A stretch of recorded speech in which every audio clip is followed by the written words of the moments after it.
Hi everyone, it's Dr. Lusheen, and this is the videos, the demonstration videos / lecture videos for 43683 Occupational Safety Management.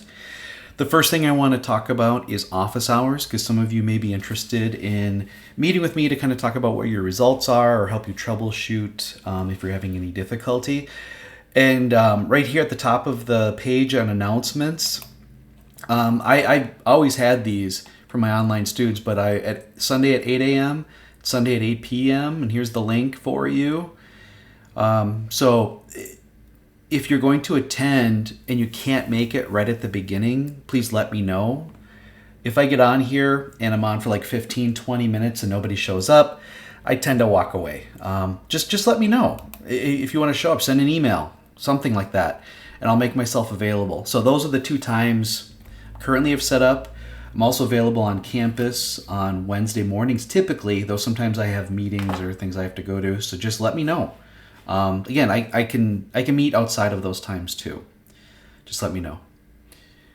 For this week, week 9, we do not have a quiz, and I've kind of reduced what the requirements are. I want you guys to really focus on the project this week, and probably next week as well, because then we pretty much have a lot of it dominated, and then we can kind of sit back and look at it and really work on everything else. So first, let's look at the binder assignment. I believe it's right here. For the binder this week, you only really need to review or summarize. I think it's going to be 2 videos, might be 3. I'm going to try to make it in 2, so this is 1 of 2. Then provide a reflection of what you learned on the project so far. I want to know where everybody is as far, and this isn't, you aren't sharing the actual tables and figures here. You're writing about what you've learned about from the analysis, about Excel, and your impression of work comp data so far. That's what I'd like to know. I've already reviewed some of the comments you guys made last week, and you may not fully understand how important this stuff is for your future career, and I'm not talking about people going into insurance. Every employer is required to have work comp insurance, and knowing how that system works is extremely beneficial. And here's the thing: I understand what the word extreme means. We're going to cover outliers this week, and it is extremely important. Part 2, I want you guys to write a detailed outline of the instruction and method sections. I've provided you with examples of technical reports, and I really want you to lay it out. Once I see what everybody does, I'll try and provide some advisement to make sure, but this is the time. This is kind of, the calm before the proverbial storm for this project, that if you can start laying out your technical report, your introduction, we started writing the first paragraph. You got to start out the first paragraph basically defining what this is all about. And then you have to start talking about or defining, educating the reader on, what is workers' compensation, because that's the basis for where did this data come from? How did it come about? Why is it in this format? Why do we care? Leading all the way up to the study objectives, which are on the assignment. It's the evaluate the quality of the data, assess the performance of the safety program, which are 2 questions that can be answered this week at the end of this week. After that, it's going to be the where to prioritize, and then what to invest and how to invest into improving the safety program. So that's what I want you to do. Start laying it out. And as far as methods, it would be good if you could go through and you could almost make it like a step-by-step. First step, evaluate descriptive statistics. What did you do to get that? And step 2, you don't provide the results in the methods. You just explain what was done. You do the same with how, you created a distribution, how that was done. And then this week, we're going to evaluate outliers. And then from now on, we're going to analyze data both with and without. That is the way it's done in the real world. And so it's good for you guys to see it. Because I know that sometimes people, they buy safety management software, and then it does all the analysis for them. And they typically do not look at the data set with and without outliers. And I think that's led to a lot of misconceptions and bad decisions in safety programs. And that's my experience. I've been doing this for 30 years, and that is definitely my experience. And if you can, and I would do this if I were you, if I had the time, I would actually start writing my results section too, because we already have, after this week, we'll have 4 tabs done. And you can actually, the results section should mimic what the methods section is. So as you're writing the methods section, put together the results. All these things are going to make your life easier later on, because you can actually speak to it as you're doing it or as you just finished it, versus thinking back, 3 weeks and thinking, oh, what did I do again? I can't remember. You can look at your notes and things like that and try to put it together, but now is a good time to get that all done. So that's the binder assignment for this week. The assignment for the project is to provide the distribution charts that we're going to be creating. Last week we created one of the count based on $500 increments of total paid. This week we're going to go highest to lowest. And it's a method that I came up with. It seems to be the best. I can't find a constant that helps me cut things off. To determine what the outliers are. And I'll kind of talk about that when I'm doing the analysis, which will be very shortly. I want you to post all of the the figures and the tables for the annual trend analysis. We'll do it with and without outliers, and we'll look at the counts and the total paid. And we'll forecast it out. I'll talk about our square values and stuff like that. And then what I want you to do is answer these questions. Based on what we found, answer these questions. What's the quality of the data? I'll be talking about it while I'm working on it. And then how is the safety program? So if I create a third video this week, I don't know if I'm going to, it would be just focusing on these things and talking about it. And that's it. That's what I want you to do. So as we move forward with this project, I want to remind everybody to, I understand that some of this stuff is new to you and it's difficult. And when things get difficult, they tend to be more time consuming. And I made a comment last week that this project can take like 8 to 10 hours a week, depending. And the reason I said that is I don't want you to wait till the last second to work on this stuff, or the last minute. I want you to be at least looking at it at the beginning of the week. And it may only take some of you 2 hours a week to work on this. And this week, again, I kind of cut back on a few things so that you would have more time. But, as someone who... I really push myself hard. This week, difficult week. I've had a difficult month. Not only did I have things that I needed to do here on campus, I turned in a report that took me well over 40 hours to write and edit. I got that turned in. It was due by November 1st. I got it in on Friday. I submitted a nomination for an upcoming potential election. I have to go through an interview process too for it. That took me over 8 hours to write, and I had to make time for that. Been working on it since the beginning of the month. Got that turned in. That was due Friday, but I got it in on Thursday.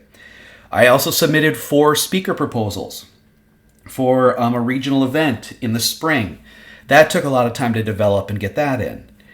I had to complete basically one of my grad classes, and now tomorrow morning I'm going to finish grading that and post it. So there are things that take time, and sometimes we have to carve out of our personal lives to make time to get things done, especially when it's important to us. If this class takes more time, it takes more time. But you don't have to put it in. Your grade may not be as good or as what you wanted, but you decide that. You decide how much time you want to put into this. I'm just letting you know that. And it's... when I was an undergrad, I was putting in well over 60 hours a week on my projects. It was chemical engineering. I was pushed really hard, but it made me a good problem solver. So just as you ask questions, as you comment on things, please be careful. I do sometimes take things personally, but I'm trying to get better at controlling my rage. But just, if you're going to ask me questions, don't state to me that, it's my fault, that, I didn't explain it well enough, or that I didn't give you enough time, or whatever it might be. Explain to me, where you're having your issue as far as, okay, I tried this, it's not working out, could you help me out? Because then I'm more than happy to help out. But when you assign blame to me, something I've done, when I think I've made this whole project as easy as it possibly can be, where you still actually gain some experience and some knowledge from it, It's frustrating, and I'm just going to lay that out right now. And I'm sorry if I sound like I'm but it's how I feel right now. So I've got a few things I want you to look at. One talks about Wisconsin premiums. We're focusing on Wisconsin. The other is a perfect breakdown of workers' compensation guide. And so this is a fantastic resource included, in addition to things we've had in previous weeks to put together your intro. So I hope all that was clear. Some of you won't hear it. Probably the people who need to hear it won't hear it. And I'll just have to, break out my meditation bowl again and try to get through this project. All right. So let's bring in last week's work. So here was the descriptives. This is what my table looked like. What did we learn? Here's the total amount paid. This is the total number of claims. Here's the average, but I suspected that it was skewed by the most expensive claims because they contributed about 6.78% towards the total. And this week we're going to figure out if we can lower that. And again, I try to get it below 2. So the most expensive claim is contributes 2% to that total, and you'll see what I mean. After that, we did the distribution, and this was very telling that the 11 most expensive claims, 11 claims were above 50,000. They represented 52.7% of the total. So that, we got to figure out where we're going to define outliers. Because look at 82.4% of all claims are below the average. Okay. So, just looking at this, I'm guessing that I'm going to go a little bit above average. I'm guessing it's going to be maybe, this is off the top of my head now. I don't know for sure. Maybe 15,000 might be my cutoff. It's either going to be 15 or 5. We'll see what happens.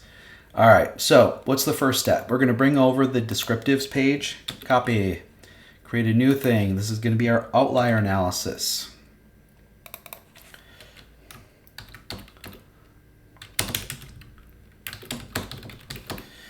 Spell that right? I don't know. I'm going to put it beyond the description. You see how I move that? All right, let's zoom in a little bit so you can see what's going on. We need to create a distribution of high to low, because what I'm going to be doing is looking at I'll be looking at natural cutoffs based on how much it is. So I'm going to highlight row 1. Go up to data, hit filter, because now I can sort and everything still all the claims remain the same. I'm going to go up to total paid and I'm going to go largest to smallest. Oh, did I do total paid? I think I did. I'm going to do it again just to make sure. Largest to smallest. Okay. It's just that was bolded and kind of threw me off. Now what I'm going to do is I'm going to go highlight this row. I'm left clicking and dragging right there. And once it's highlighted, I'm going to go to Insert, and I'm just going to do a simple 2D block. And there is my distribution. Uh-oh. Sometimes you grab the wrong thing here. Let me bring this down here. All right. All right, let's take a look at this. And we're going to look for natural breaks in the data to find out if it gives us a good... All right, so... natural breaks, and what I consider a natural break is, you've got this really steep slope, and you can also see the difference. Look at this, it's, and this is highest to lowest, and so you see how many are below, things here. And so here's the trick: we're going to try to find some natural cutoffs here. It looks like this one right here is a natural cutoff. So anything above 37,736, I'm going to remove that. And what it does is then we'll get a closer look at this slope here. What I want is more of a gradual slope. Because when there's gaps, that means there's a difference, a big difference. And so I'm looking for big gaps. That one right there, big gap, 37,000. So I'm going to go back up to the top. And I need to see my total paid. And so I'm going to highlight the rows down to 37. Oh, God, it went quick. Right there. You see there's a big jump, 11,000 jump. And we can even look here. So a 2, there's a 3, a 1, a 2. Yeah, I don't know. That might be the winning call. And I'm going to cut it. I'm going to right click and I'm going to hit cut. So because I don't want to delete it. I just want to bring it down below here. Put it basically anywhere. Paste. So I removed it from the graph. Now look at the graph. It's different. The graph automatically changed. So when we remove something from above, it changes it down below. It even changes it right here. It's changed. See, now the total paid went from like 1.7 million down to 565. The most expensive claim is 26,000. It's under 4%. It was we were before 6 something. Still not great, but let's take a look on our graph here and see if there's anything that stands out. How many did we remove? 1, 2, 3, 4, 5, 6, 7, 8, 9, 10, 11, 12, 13, 14, 15. 15 of, okay, I'm going to just give me a second here. I need to, is it going to let me shrink this? Bring this over. And then I'm going to go 1, 2, 3, 4. Okay, I'm identifying my outliers, and I don't know what the hell just happened.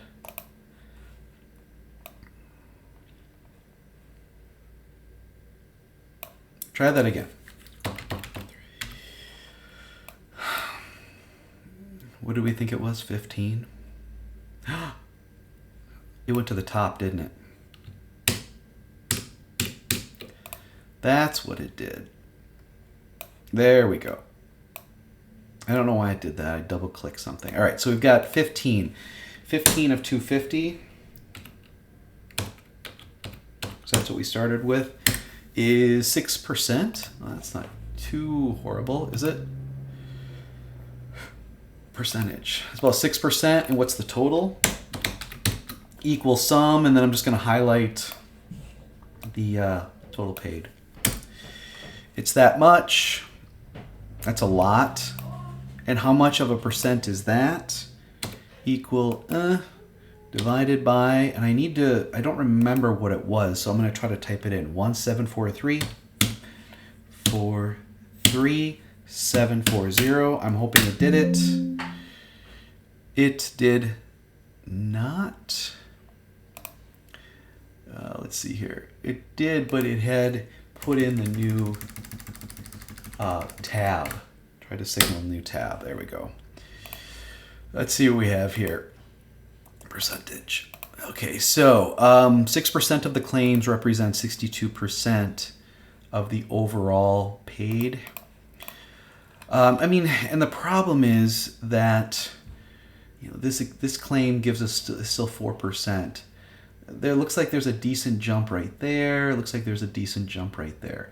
I want to see what that looks like, and then I may come back. So I'm going to copy what I've done here. Copy over to here. And right now what I'm doing is I'm just sort of experimenting.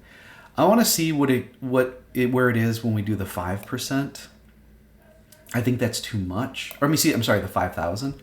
I think that's going to be too much, but I just want to see what happens. All the way down to 5. No, that's way too much. If I was to go all the way to right, that stuff's too close together.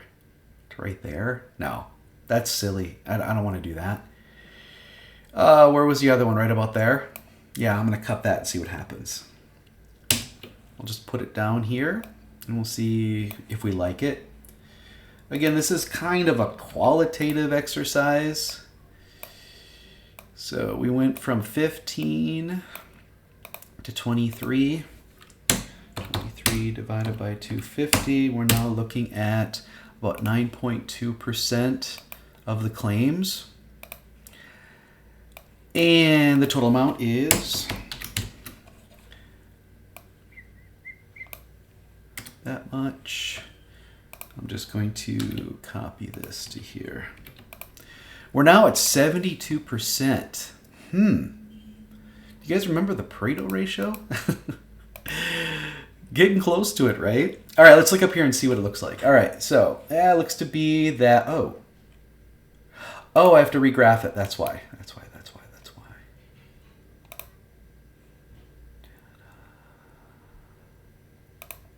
Well, that's weird, because when you copy it over like that, it should have eliminated it. Why didn't you? Because that should be down to here. These should be gone. Did I copy them, or did I did remove it? I'm gonna try just graphing this and see what happens. Sometimes, oh, I didn't mean to do that. I'm just all thumbs today. 19 minutes, but we're almost done with this stuff. Here we go. Let's do another insert table. Let's see what this looks like compared to that one. Again, I grabbed it and it didn't work for me. All right, let's put it right here, and I'm gonna move this over. Oh, I did it again. I am really having difficulty here. All right, let's see what this looks like. All right, so see the top one's 16. If I was to actually do a side-by-side comparison, how low would I have to go here? It would be something like, that's pretty close. You see, I took that out, so now it's just these. You know, that is not too bad. And you see there's a little gap there, there's a gap there, there's a gap there, but okay, let's see what the totals are now. So we got down to 3, not the greatest, but better than what we had before. And what did we have before? It went back to the top. What did we have before? It was 3.99 before. Originally, it was 6.78. So the most expensive claim is receiving less influence when we start doing things like average and things like that. And that's what the outliers do.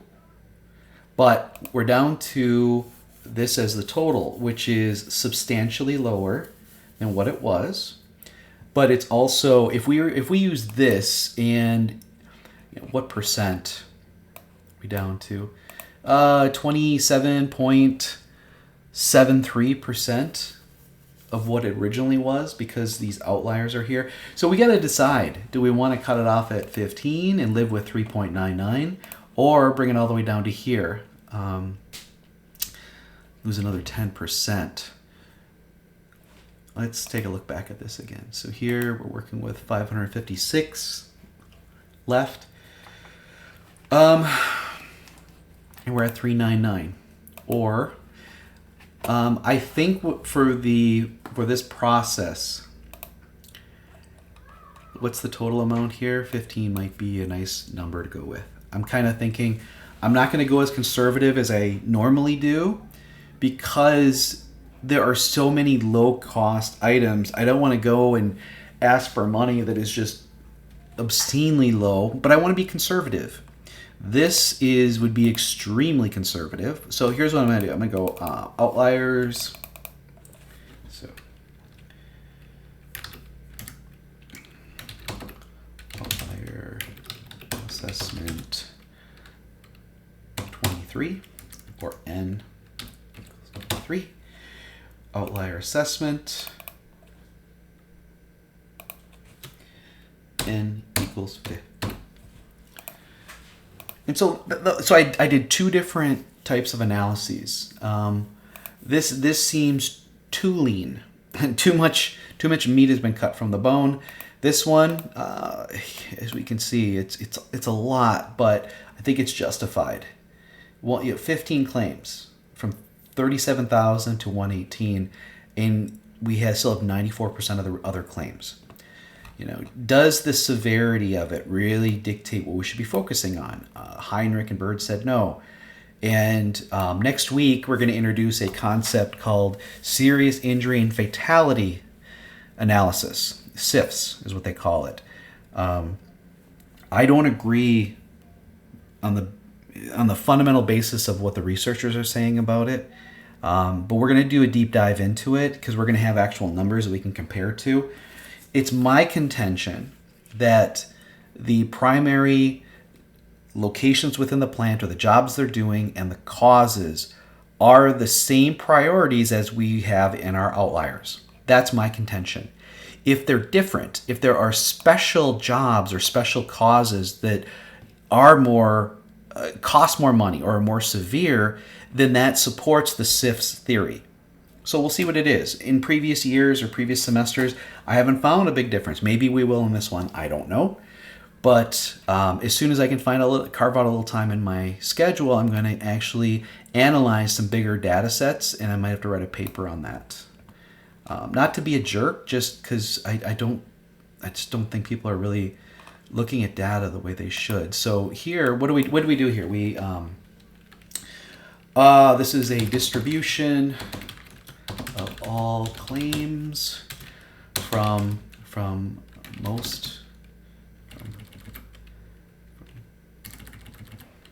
all claims total paid from highest to lowest.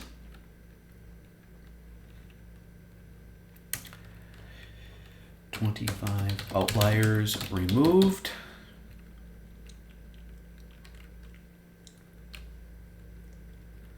$15 outliers removed. I'm sorry, 15 outliers removed. What are some of the numbers here again? 6%. So 6%. Oh, geez. 6% of claims.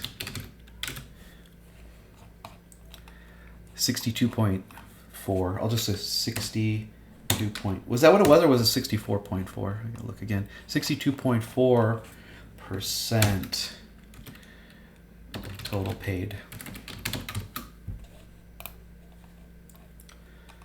And these are the remaining. Let's say distribution of claims.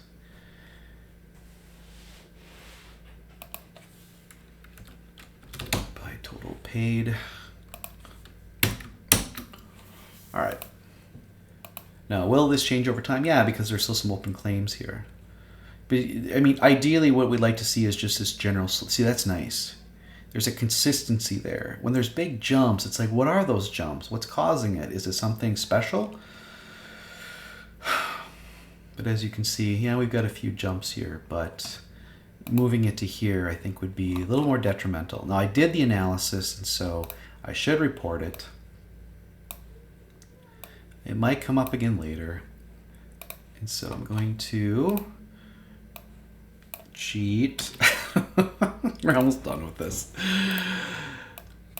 So again, this is the step that a lot of insurance carriers do not take. I think they should. This is what is making it that when they say this is the average cost per claim, it is, but the data set is not normalized. It's skewed. And therefore, when you say it's the average, it's not conservative, it's not great. So 9.2, 72.3. And did I say 72.3? I just feel like maybe when it gets up to in the 70s, that's when you need to stop. Whereas when it's in the 60s, that might be okay. It's a good trade-off. And what's the influence of the most expensive claim? It's $26,000 and change, and it's just under 4. Not great. I like it to be half of that. It's just the data set dictates what it is. So I think it would be good to have the original data so there should be basically 3 figures you're putting together. This is already sorted. So I can just create this one here. It's all here still. And here is, I'm just going to kind of get it out of the way here. If I had left it in, I would have had to redo it anyway. That's what happened when I had to redo it when I went from 15 to 23. So here's the original. And so put the title here, and then I guess we can make it look pretty if we wanted to. Is there any prettier version here? That's kind of cool. We'll go with that. Insert shapes. Where's my pointy? Right here. That's a decent break. Where do we end up? I think we used that one. Do you kind of see the challenge here? There's one right there. Here's one right here. I think we ended up using this one though. Wait, no. We used this one because it was 26 is our highest. So I'm guessing we used this one. It looks like there's another one right about here. I think that might have been what the second one is right here. Yeah, it is. That's where it was. That was just from looking at it. Weird. Oh, sorry, wrong one. So go ahead, put a title on this one.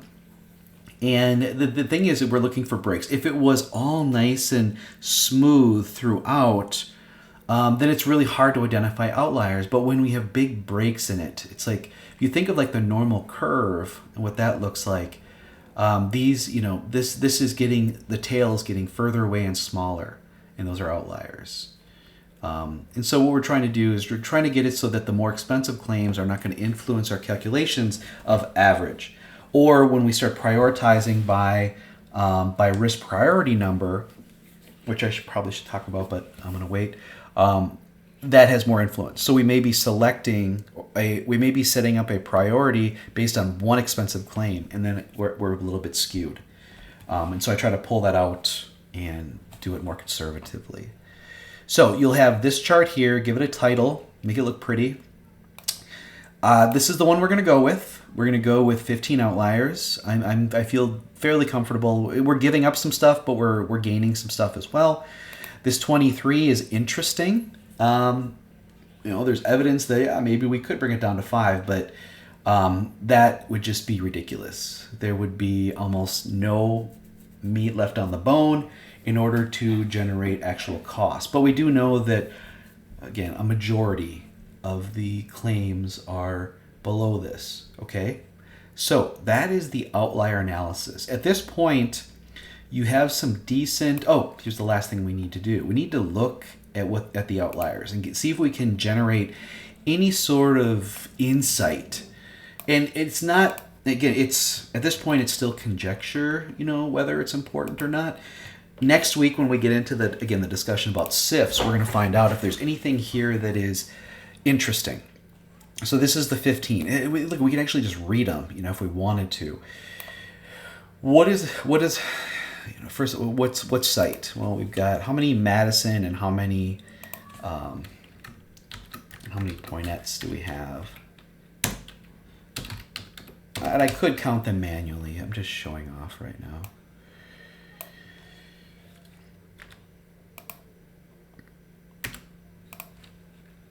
Gotta freeze the rows. Gonna be 6 and 9 probably. Wait, 6 and 5. Did I do something wrong? 1, 2, 3, 4, 5, 6, 7, 8. It's 15, not 25, you dope. It's 15. Jeez. I'm recording.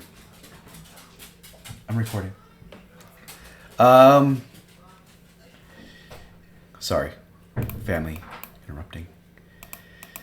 So, kind of an even split as far as expense. We're going to find frequency-wise, I think there's a lot more at Poinet because they have more employees. But why Madison? Why Madison have more? Yeah, more than for expensive claims. And what are the causes? Well, we have a slip, trip, and fall, a strain, a cut, a strain, and a strain. We've got lots of strains. What do we have for Poinet? Strain, cut, fall, lower lift, strain. So things are kind of starting to tease out a little bit here. We have some expensive slip, trips, and falls. 2 of the 3 most expensive were slip, trips. We'll have to find out if they were trips or slips. What were they? Walking to door, making table, and tripped. Or maybe it was a door making table. Maybe there should be a dash there. Tripped and fell, reaching for the table, heard a pop in the right arm. Injured worker states strained elbow due to repetition. While doing this work, was changing the roll. Step between the machine and unwinder to stand and cut material. Step back, tripped and fell. Heard a pop in the shoulder. Puncture to right foot when a staple clip got stuck in shoe. Right shoulder pain, lifting a skid of a stack of pallets. Laceration of the right thumb, using a blade. The cutting blade on a taper machine. Contusion to shoulder, tripped. That's another slip, trip, and fall, I guess. Is it as a slip, trip, and fall? Yeah, okay. So the top 10 have 3 slip, trips, and falls. And it seems to be more of a tripping. Yeah? This was a trip, tripped, and tripped. So that's 3 trips right there. Flipping tray of motors or shoulder popped. So again, there's a strain there. Mechanical work. Unwrapping plastic. Strap. Cut strap. Lifting a box. Ooh, that's box of motors. There's 2 right there. That's interesting. Maybe that's considered our SIF. I don't know. We'll see. Right elbow is sore. No. Injured worker states thumb pain. Been pushing cart of new panels into position. Left line to go to the bathroom. Took shortcut. Oh, that seems like a slip, trip, and fall. Sometimes it is. Okay. All right. But it's listed as a strain. I think it would be just a slip, trip, and fall. Interesting. And then manual 2. So we can look at this too. So this is the parent cause. This is the detailed cause. We'll probably will analyze by this because there are fewer entries. So it's slip, trip, and fall cuts and manual material handling. If those 3 become our first, second, and third priorities, what we do by frequency, so it doesn't matter what the cost is, just by frequency, that would mean that that is not unique. But where it occurs may be unique. We saw box of motors. Is there anything about that that is unique over here? Ooh, look at, there's a thing right there. Sometimes when they enter the information, it's not like standardized, and so that can cause a problem later. Where is looking for the code? I wonder if these codes, it looks like we have 3076, looks like we have 3179, we have a 4243, and a 8742. This would be the other thing too, is are any of these unique? Comma, I can't click on it. It's 0325. I'll freeze it.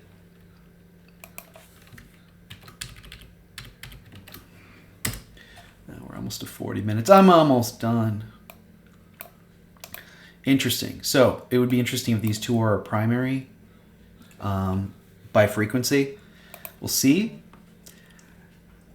Anything else here of interest to us? I mean, the age, that's interesting. I wonder if we've got like how long they've worked there. Days to report. Ooh, that was a big one right there. Let's see here. Lost date. Do we have tenure? Carrier notification. Days to report. Birth. Phew, excuse me. So I wonder how long they've worked. We've got the date of hire and we have the lost date. Can I see both at once? Date of hire, lost date. So this was about 3 years, 4 years, 3 years, or 3 years, yeah. 10 years. And I'm basically just difference between the years, okay? 7 years. What was this one? 11, 1 year. It says seasonal too. 7 years, 15. No, sorry, 5. Oh, geez, this was long. This is 25 and 18. Same year, under a year. Under a year. 10 years, under a year. 3 years. So there was only 3. 3 of the 15 were newer. That's odd because usually, there's more in claims, but. We'll have to look overall because I think when we looked at the data that was provided by the carrier, they indicated that a majority of them were by individuals. Most of the claims were by individuals who had been there less than a year or less than 2 years. But apparently, even though they may be more frequent, they're less severe. So everything I said, I should have typed up, but I'm going to let you type that up. As far as what are we learning? What do we know just by this little exercise? As far as the quality of the data, we definitely have outliers. We definitely have some bias or skewness in our data. One thing I should have done, I apologize I didn't do it yet, is to bring over the original table so we can compare them. So I'm going to do that. That was the one thing I was forgetting. As I was talking, I was like, what am I forgetting? So I'm going to copy this, and I think I can do a special paste. I I want to calculate the difference between the two. So I think I can do a special paste with a link.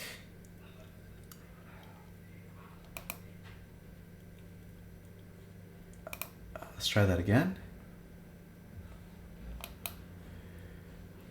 I thought there was, you could do it with, well, I guess I could do it with that. It's just a picture. So I'll have to do some stuff manually here, but so we can see the comparison, how far it went down. So the difference is this amount. Can I subtract it? No, I can't, because it's just a picture. That's where I had hoped that I could have done a page special. So I'm going to delete this. I'm going to try it again, because I used to portal it, but I thought I could do a paste special. I'm going to figure out the difference and then the percent difference. There should be a linkable paste values. That's ugly. Oh, that's not too bad. Is that the one I wanted? Let's try that. Now let's try this. So the difference is equal to the original. Oh, no. The original should go first. It's the original amount minus the new amount. How much did it go down? Hey, it did work. Sometimes it just takes a little finesse.